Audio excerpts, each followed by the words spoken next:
When you're working with AutoCAD Electrical and you're creating perhaps schematics or panel views, anything in AutoCAD Electrical, you might want to use something like a hatch or a solid fill to highlight an area on a drawing.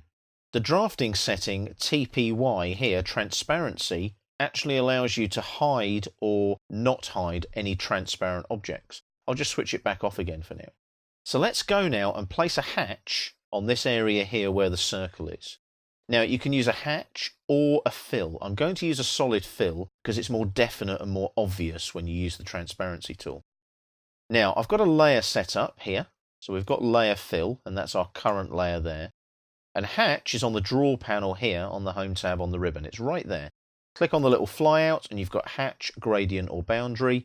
Make sure you select hatch because they do look similar. As soon as you select hatch, you'll notice the ribbon changes and goes into the hatch creation tab. I'm going to select solid fill, which is that one there. And then I'm going over here to pick points. Now before I pick points though, I want to check some settings. Go over here to the options panel, click on the flyout menu, and you want outer island detection switched on? No. Click on the down arrow, you want normal island detection. Make sure that is on. Then go to your pick points at the other end of the ribbon there. And as you hover now, you'll get a highlight like so. And that's a preview of that solid fill using the fill layer. So I'll click there. I'm going to go inside the circle as well. I want to use that hatch boundary or fill boundary in this case and click. And then once I've done that, I'm going to press enter. Be careful, don't click again. See the highlights? It's highlighting all the other areas. So move outside the shapes now and press enter to finish like so. Now, transparency. How do I change the transparency? Well, I switch it on. If I click on transparency, nothing happens. That's because I haven't changed the hatch transparency yet. That solid fill needs its transparency switched on. If I double click on it, what will happen there is I get the quick properties come up that we'll look at in a moment. I don't need those, so I can actually close that. But here, the hatch editor kicks in. See the tab?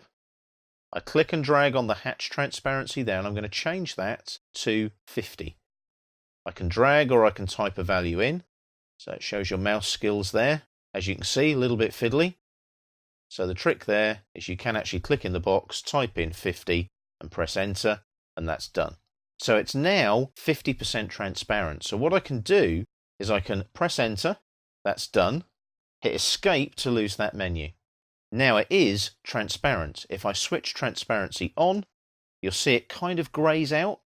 But the nice thing about that is when you've got lots of hatches and lots of fills on a drawing, you can see the things underneath, in this case the circle. Switch that off. Because I've already switched transparency on, that circle will always be there. But if I select that circle and then I right click and here go to draw order and send that to the back and hit escape, because I've set the transparency for that, I obviously see it there sitting on the drawing. However, I can change the ordering option so it's at the back and it disappears. Now, transparency, switch it on, I can see the circle underneath. So it doesn't matter with the draw order or with the transparency. Draw order puts it behind, so the circle is behind that fill. So in a regular environment, I wouldn't see it. Because I've got transparency set to 50%, I can see that behind the solid fill.